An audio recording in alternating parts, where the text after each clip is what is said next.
Hi everybody, welcome back. My name's Nicholas. Today we're going to do a July garden tour, and I think we'll specifically focus on my hydrangeas because they're looking really good. Some of them are peak right now, but some of them have a little bit to go, so we can do another one when everything is like in its prime. But it's looking really good. Like the garden is looking really good right now. So we're going to focus on pretty things, and we're not going to focus on my weeds because I still haven't even finished mulching. And the beds that I haven't done mulch in are overrun. But anyway, so I think we'll start by the greenhouse area in the shade, and then we'll go to the sun and we'll run through that spot or that whole part because it's hot. So let's go. Here we are at the greenhouse, and I finally put the greenhouse back together after the whole raccoon fiasco. I did lose things in the greenhouse, but it wasn't too bad. I mean, I would prefer that it didn't happen, but it's not too bad. And before we go any farther, I just want to clarify something. In the video where I put the screen on the greenhouse door, I explained it in the video, but I don't think people stuck around long enough to hear the answer, and they were really quick to comment. So let me just explain something. I did not put this screen up to keep raccoons out. So not only have I had raccoons go in my greenhouse, but I've had birds go in my greenhouse.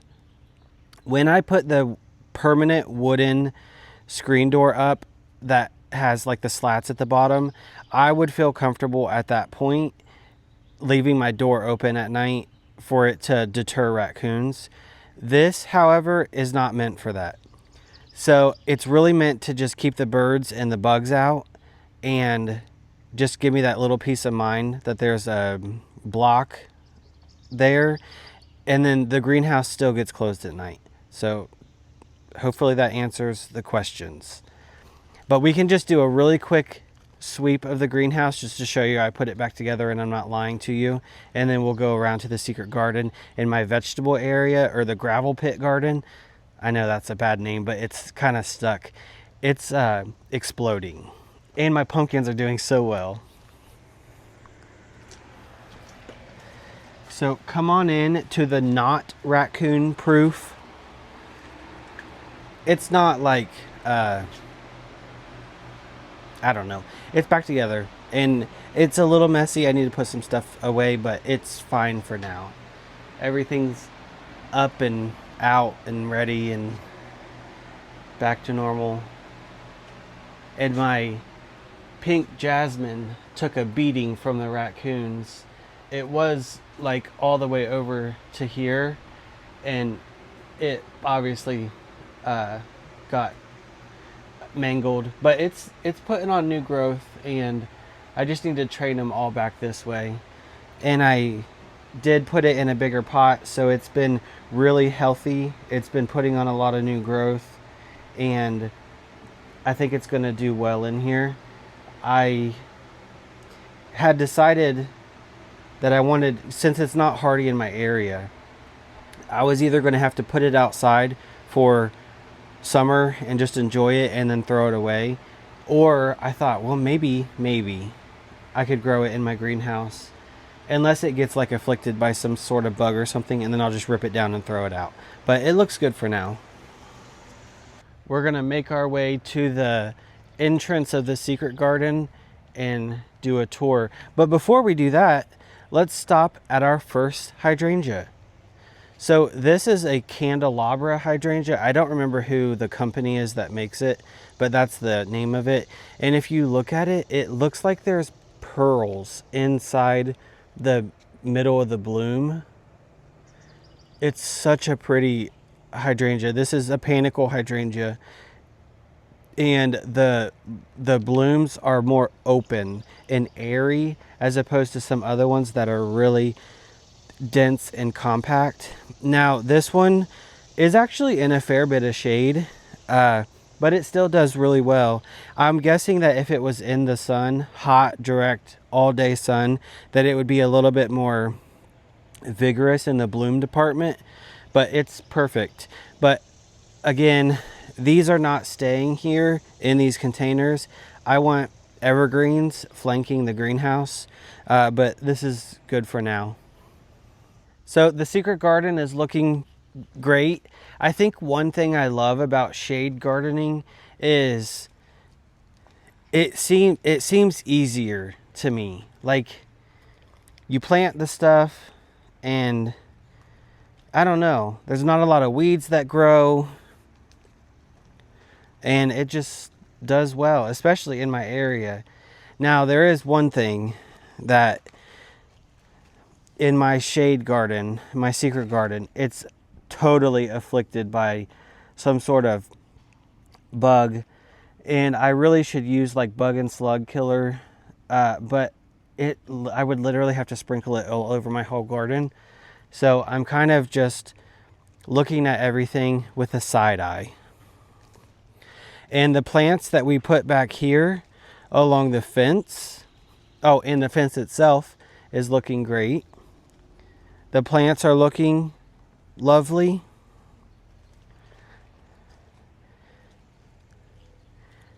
And then I decided to put the bar cart back here, at least for now, and it's looking really great. I need to put this in a bigger pot because it's getting fat and stooling out. I have one container that we did for the secret garden that's not doing well, and I can't figure out why. This planter, we did a coleus, and then we did two orchid frost, I believe, lamiums, and the lamiums are looking like absolute trash. I should probably just cut them out and put something else in. Oh, look at all these trees. Good grief.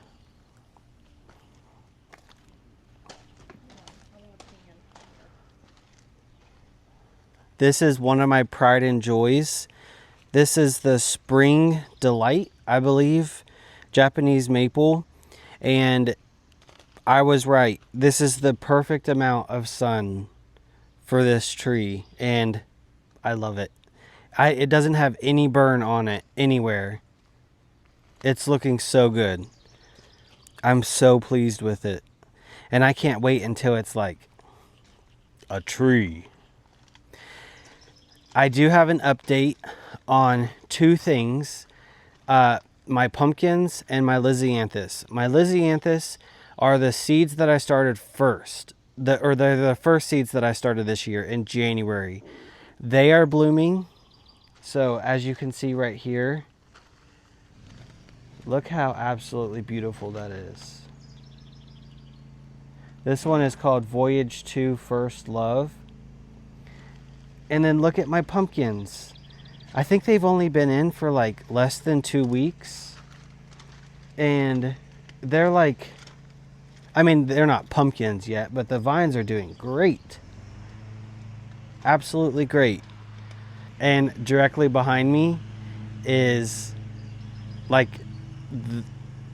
it's almost too much, my vegetables, but my cucumbers are doing fantastic. Like, they're getting huge. I cut several off a day and they're still, I mean, if you look in here, I don't know if I can show it. They're everywhere. It's like they're dangling like it's a chandelier or something. So these are doing well. And then my tomatoes are also doing really well. And I just want to say, I believe they're called Sun Sugar. They're a cherry tomato. If you guys ever find these at the garden center, get them because they are the tastiest cherry tomato I've ever had in my life. I don't think that one's quite done, but. And then I also have some Roma's growing. They're green. They're looking great. And then I have some beef steaks growing too, looking lovely. And I do have some regular cucumbers over here that are doing fine. There should be some over here for you to see. I mean, the vines themselves are looking, I feel like I need to add some iron or something, but they're still producing cucumbers. Directly in front of the greenhouse, I have 4 raised beds. They're my first beds that I ever started, or that I ever built.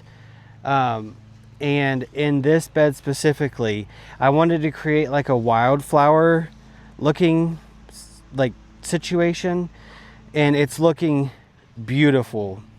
This is a type of Rudbeckia, but I don't remember exactly what it is because I bought it in the fall last year, and it was supposed to be an annual, I believe, but I'm guessing it just reseeded itself because they're absolutely everywhere. And then I have, this is Shades of Summer Verbascum right here. And this is the Fireworks Gomphrena. Blue Suede Shoes, Salvia, Rockin' Blue Suede Shoes. This is just a traditional purple Gomphrena. I don't remember what it's called. And here's another shade of the Shades of Summer. And then I have some Fairy Queen salvias right here.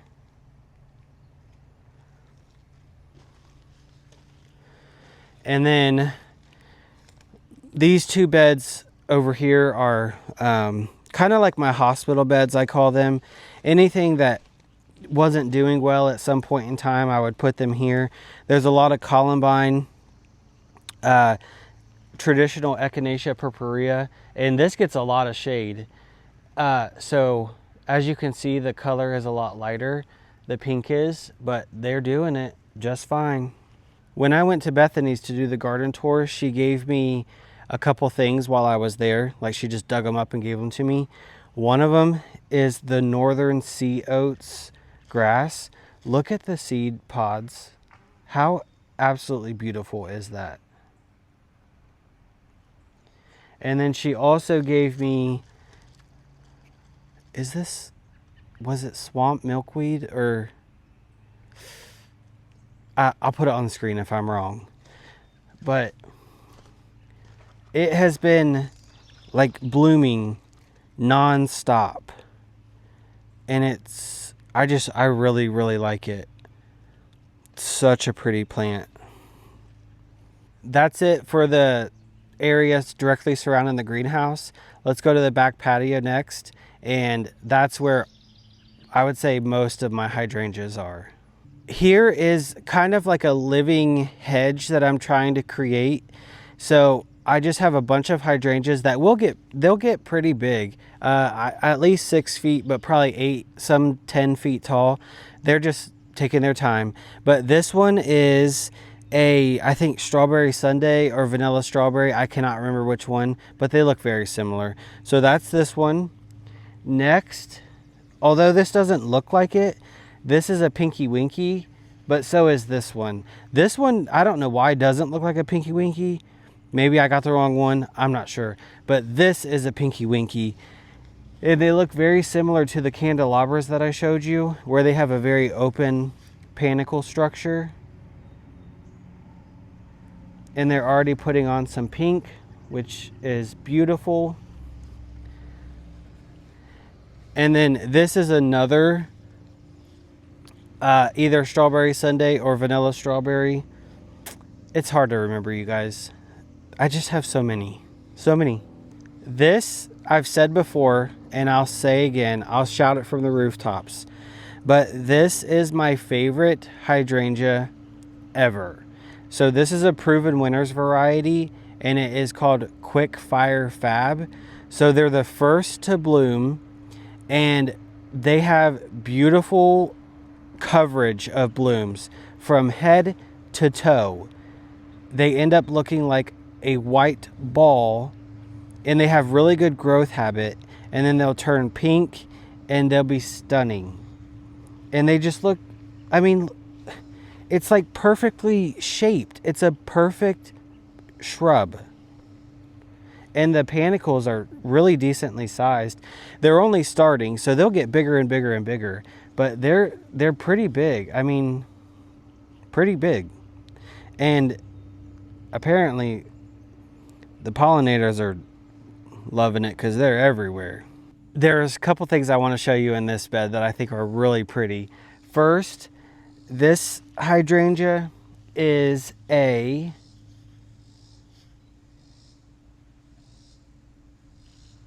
forget, you guys.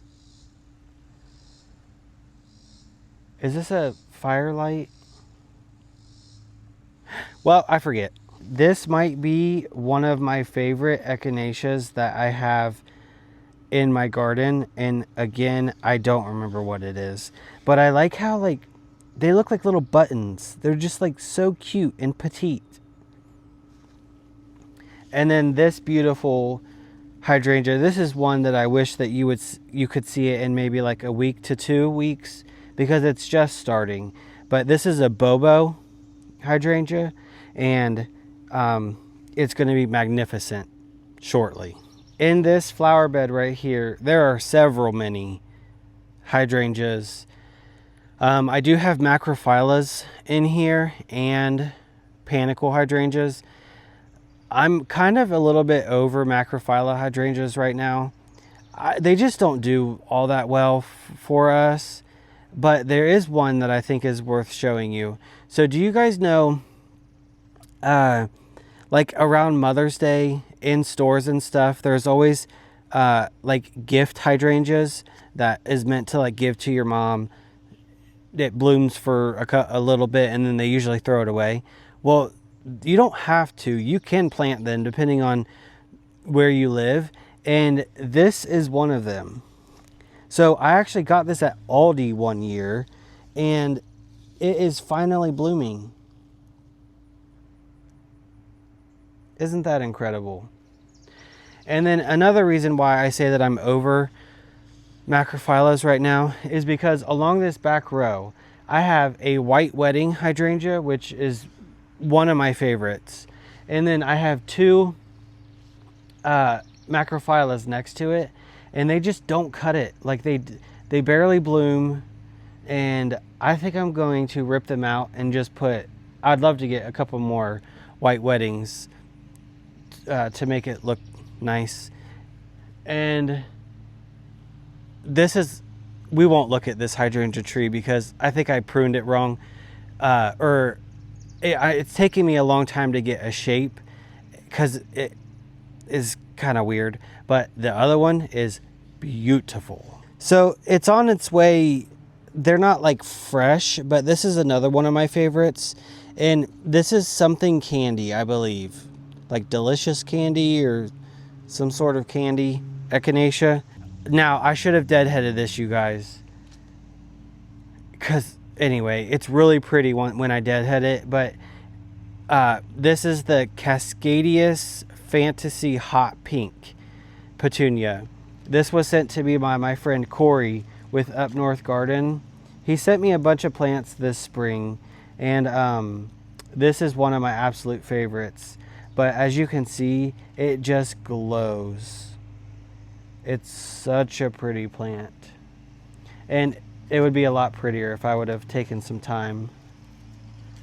But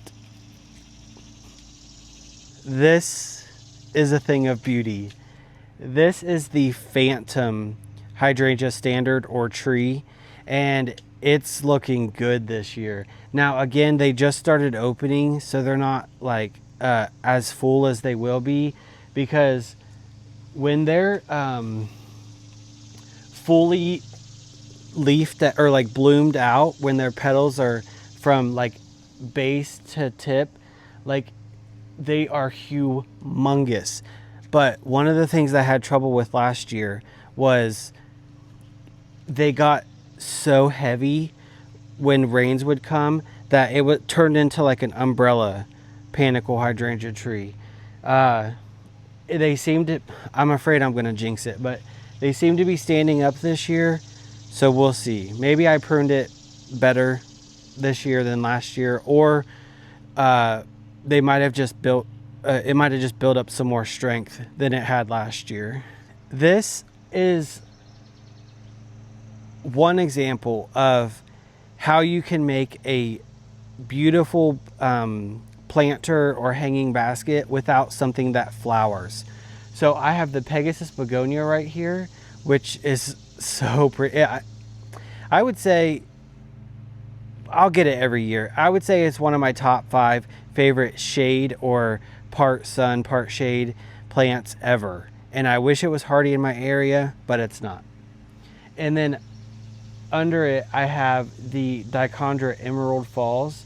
I started this in the greenhouse, and it's perfect. It's not covering the cone to the point where you can't see it, but they're playing very nice together, and I'm very, very happy with it.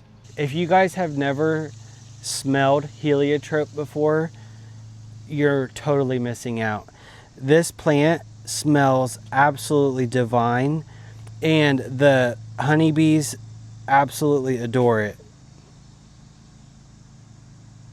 It makes me so happy to see them just living their best life on a beautiful plant. And they're also loving this phenomenal lavender. It smells good. It's by the back door, and there's always cute little bees on it.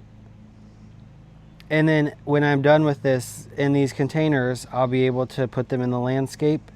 And these get big, like big. So we'll have to find a really sunny spot that gets humongous, or that allows them to get humongous. And I asked you guys recently in a video if your like traditional Echinacea purpureas were like 5 feet tall or near there, and a lot of you said yes, which is fine. But I was saying that I wanted to move this, and everyone was, there was an uproar about me wanting to move it because I showed it from the other side where it makes sense that it's as high as it is. But the reason I have to move it is because this is my walkway to my grill, and there's absolutely no room. So I think what I'm actually going to do is move this and remove this hydrangea. This is a macrophylla. I think this is actually my first one that I ever bought. And as you can see, I mean, it needs water because it's a little wilty, but anyway, it doesn't bloom like it should. So I think I'm going to just take these out and get some low growing stuff here so that it's easier to walk to the grill. I love this area right here. It has really pretty plants. This is a vanilla puff, potentially, Echinacea. I love the doubles, although you don't want to have just only double flowers in your garden as much as pretty as they are, because pollinators have a little bit of trouble getting the pollen from doubles or like really full fluffy blooms. So you want to have a range, but I have plenty for them to feed off of. But so I have that one, and then I have this beautiful Fire Chief arborvitae in this pot, which I absolutely love. And then I want to say that this is something cranberry Echinacea. It might look red, but it's actually not. It's like a very pink, like vibrant pink. Maybe slightly red, but to my eye, it's pink. And I wish that this butterfly bush was blooming for you guys, because it's called coconut something, and it's such a pretty plant when it blooms. And I think it's going to be really... What is this doing here? Why is this red? I'm having such bad luck, you guys. I'm having such bad luck. I'm not even showing you all the stupid geraniums that are red right now.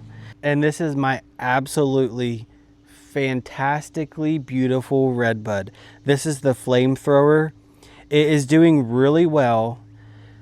But if you get close, there are some leaves that are tattered. We've had some very windy storms lately, and then also just it being its first year, being in the sun, it's you know, taking a little bit of a beating, but it's still looking absolutely beautiful. And directly behind it, oh my God, look at that weed. As I was saying, directly behind it is such a pretty echinacea. I don't remember what the name is though, but that's the theme of today. I love how it ranges in colors. I love plants that do that. And then I'm sure you can see this beautiful incredible. And like I said, we've had some windy storms and we've had torrential downpours, and this thing has stood up, and I'm so surprised and happy. But as you could see, when they first come out, they are a bright, like brilliant white, and then as they fade, they turn into like a limey, faded lime green. And I like them both. Like I like them at both times. But look how big this. Okay, so this right here is one bloom, and this is my head. Huge, humongous. But if I will say this, these have to be in my area in full sun, because if they don't get full sun and they're in shade, they will flop. So beware of that. And then this is one of my favorite views right now if you're looking this way, because you have this beautiful phlox backed by this beautiful echinacea. There's a Niagara Falls panicum back here and a butterfly bush. Yes, everything is close together, but that is how I like to plant.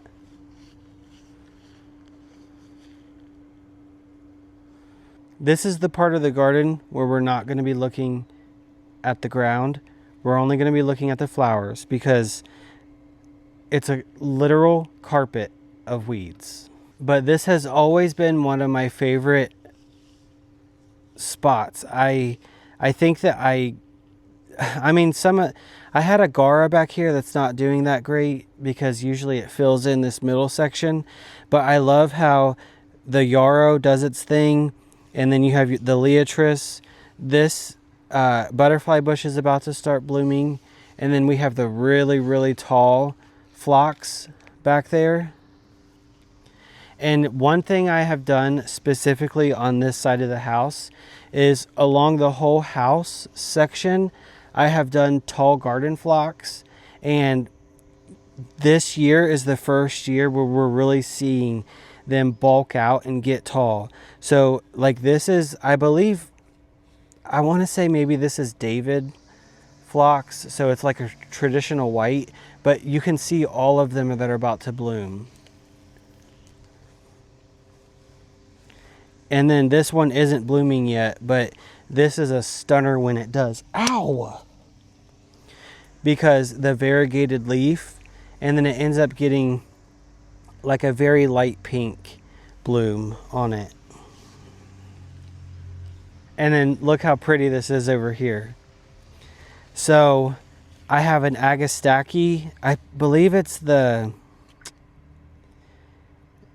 like meant to be something, or mango something, or something like that. Anyway, it's very pretty. And then directly behind this panicle hydrangea, there are phlox.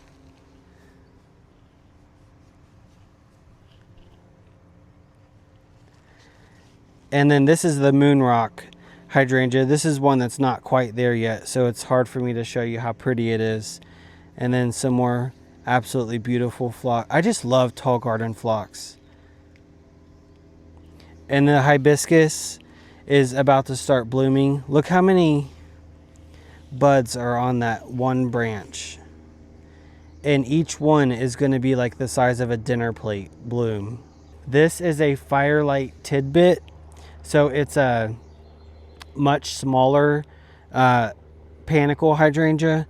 And these turn like red or like pinky red really fast. So they'll turn white as soon as they bloom, and then they'll quickly turn like reddish pink. And now it's time for you guys to see my favorite hedge of hydrangeas that I've ever seen in my life, and it's mine. So this is my, I believe, 3-year hedge of quickfire fab hydrangeas. There are 5, and they just look so pretty. There's one that I don't love its shape, but it was a pruning thing, so it's my fault. But as you can see, they have started blooming much like sooner than all others, and they're already starting to put pink on. So they're just, you have to have them if you don't. Oh my God, you guys, look at this weed. It's as tall as my hydrangea. Is it serious? That's a very pokey one, so I'm going to grab some gloves in a minute and get it, because it'll hurt my delicate fingers. But let me show you why pruning is important. So this one right here, last year in a big heavy storm, it flopped, and I thought I pruned it back this spring so that it would push out of the flop, but it didn't. And it's because all of this down here is what it like normally would be, but it still had some really tall branches that I left. I think I cut it to right here. So all of this is new growth. So what I really should have done is taken this stem down farther so that the blooms would have been like right here. So you live and you learn, and whatever. I think that my weeping Alaskan cedar has turned a corner. I need to just remove a bunch of the needles that, oh God, that cicada, look. Yep. The cicada husk. Oh, it's on the ground now. There's a husk of a cicada. But anyway, as I was saying, I need to remove all the dead needles, and then it will look so much better. But I really think that it has come out of whatever shock it went through when it got planted, and I think it will be fine. Yeah, and I really want it to grow and be beautiful, because this is like a weeping Alaskan cedar is like one of my favorite trees ever. And if it doesn't make it, I will probably be devastated. So this mini hedge that I have right here, it's 3 limelight hydrangeas. And I think that limelights are fine, but I just don't think that they grow as great as certain other ones, especially the quickfire fabs. And they are later to color up and bloom. They're just okay. I mean, I'm not gonna cut them down or remove them or anything, but I just wanted to let you guys know, like, they just don't, so the quickfire fabs, as you saw, they bloomed from the top of their head to the bottom of their feet in a ball. These don't really do that. They don't bloom a lot at the bottom, so it's just something you have to think about. This is the Gin Fizz juniper that I planted earlier this year. It's doing really well. It has new growth. It has its cute little berries on it. But for some odd reason, I said I was going to. I said I was going to plant something here, and I was going to plant something over there, and I have yet to do so. But we still have time. I wish that the camera showed you the color as we see them with our eyes. So this is a royal purple smoke bush, I believe is what the name is. And in person, the color is purple and like blue and green, and it's all very so pretty. But on camera, it doesn't look like that. But this thing, okay, it was like this tall this spring, and it's like absolutely huge. I'm very happy with its growth this year, and I can't even imagine what it's going to be like next year. This area, it has a lot of color, and it's pretty. My mom says it's her favorite area of my garden right now. It's very beautiful. I don't know that all the colors go together, but I think it's still very pretty. So we have purple fountain grasses here as like a big tall accent because they'll get really large. I have a bunch of yarrow, Bidens right there, gomphrena. What else do we have? We have some saffron finch, supertunias. I have, what are these called? Snapdragons. And then we have another phlox here, a butterfly bush. Yeah, it's looking very colorful and it's very full and pretty. I think I would like it a lot more if this red yarrow was gone.